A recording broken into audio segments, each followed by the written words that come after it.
Hello my friends, and welcome back to my truly Victorian corset making tutorial. In this part we're going to be going over how to prepare the boning, insert the boning, and finish the bottom edge of the corset. So without further ado, let me show you what materials I'm using.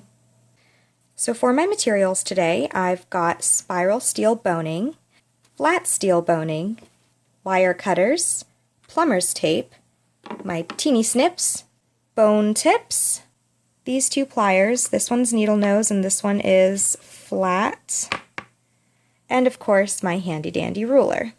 To finish the edge of the corset, I'm going to be using my extra wide double fold bias tape. So here's a quick overview of the differences between flat steel boning and spiral steel boning. I mean, I guess it's pretty obvious from the way that they look that they're made quite differently. Flat steel boning does have a bit of flexibility going back and forth, but not side to side, which is great for boning on either side of the grommets. So that's where these will be used.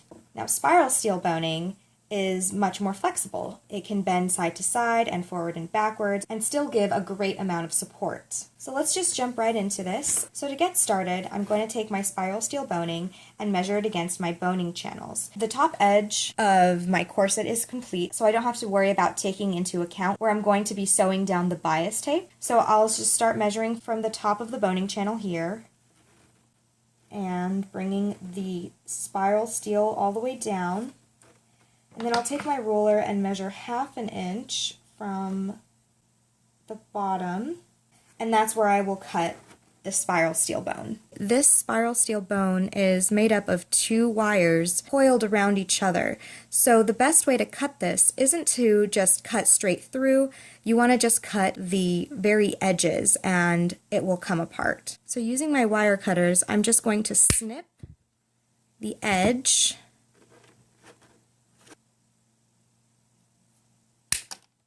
And there you go.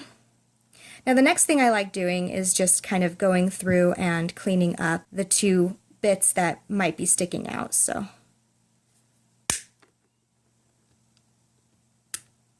this just smooths it out a little bit better. Now the next step in preparing the boning is to put on the boning tips. Now these bones are 1/4 inch wide, so the tips are wide enough to fit around it. But as you can see, I can't just place it on, it's not going to stay. So I'm going to have to use my pliers to basically crush the metal around the bone and form it to fit the tip.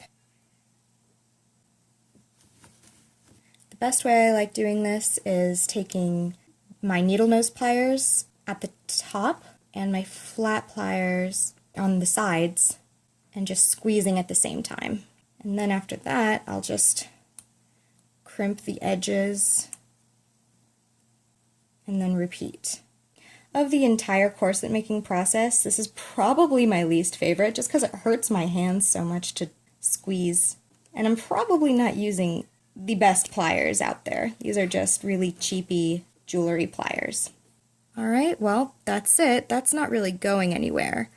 Now to really make sure that my boning tips aren't going anywhere, I'm going to use plumber's tape. So I'll just take a strip about yay long. I'll just start halfway down the length of the tip itself, and I just start wrapping.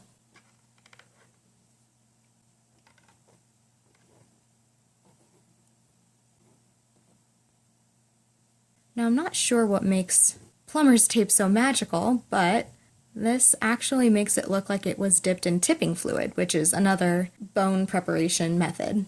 So once the tips of your bone have been prepared, you slide it into the boning channel that you created.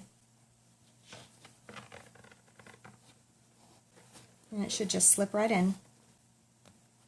Now you might come up against a little bit of resistance where you clipped the curves of the seam. You should just be able to push right past that.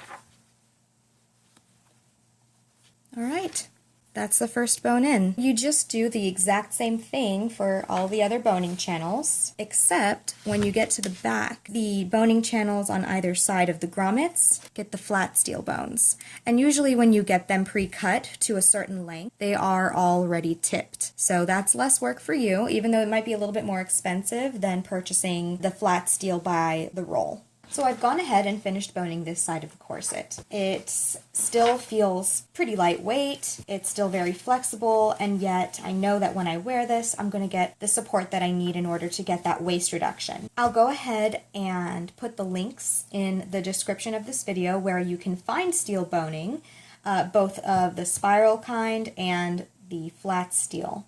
Now that all the bones are in, before I go ahead and use the bias tape to finish the edge, I'm just going to baste across this bottom edge, being careful not to catch the bones with the needle.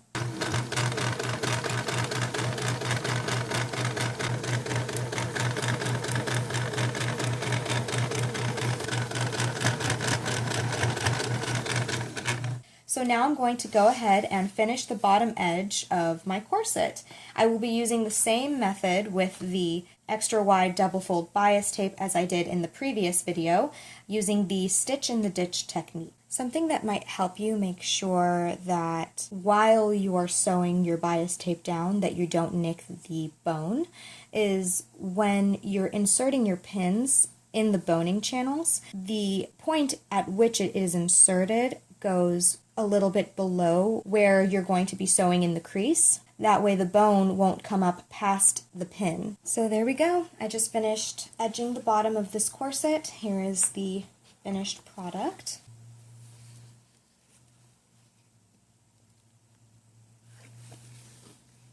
And again the top. So that's it. I'm basically done.